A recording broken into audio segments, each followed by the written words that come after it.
তিন বাহিনীর প্রধানের সাথে দাঁড়িয়ে সেলুট দিয়ে সমালোচনার মুখে পড়েছেন মুক্তিযুদ্ধ বিষয়ক প্রতিমন্ত্রী ইশরাক হোসেন। রবিবার প্রতিমন্ত্রী ইশরাকের সেলুট দেওয়ার ছবি ও ভিডিও সামাজিক যোগাযোগ মাধ্যমে ছড়িয়ে পড়ার পর থেকে রাজনৈতিক অঙ্গন থেকে শুরু করে তাকে নিয়ে সমালোচনায় মেতে উঠেছেন নেটিজেনরাও। তবে এর কড়া জবাব দিয়েছেন প্রতিমন্ত্রী ইশরাক।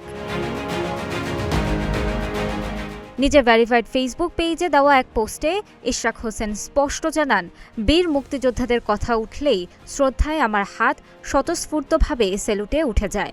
আমার হাত দিয়ে আমি বীর শহীদ ও বীর মুক্তিযোদ্ধাদের সেলুট দিয়েছি।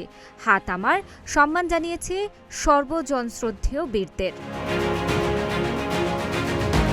তিনি আরও লিখেন, দেশ আমার গণতান্ত্রিক, আমার ইচ্ছায় আমি সেলুট দিয়েছি। যতবার ইচ্ছা হবে, যখন ইচ্ছা হবে, আমি বীর মুক্তিযোদ্ধাদের সেলুট জানাবো। নিজের বাবা বীর মুক্তিযোদ্ধা সাদেক হোসেন খোকার কথা স্মরণ করে তিনি বলেন, আমার বাবা একজন গেরিলা মুক্তিযোদ্ধা ইউনিটের কমান্ডার ছিলেন। মুক্তিযুদ্ধ বিষয়ক মন্ত্রণালয়ের প্রতিনিধি হিসেবে আমি জনগণের প্রতিনিধিত্ব করেছি। এই বিষয়টি নিয়ে মুখরোচক আলোচনা বা তামাশা করার মানসিকতাই অস্বাভাবিক।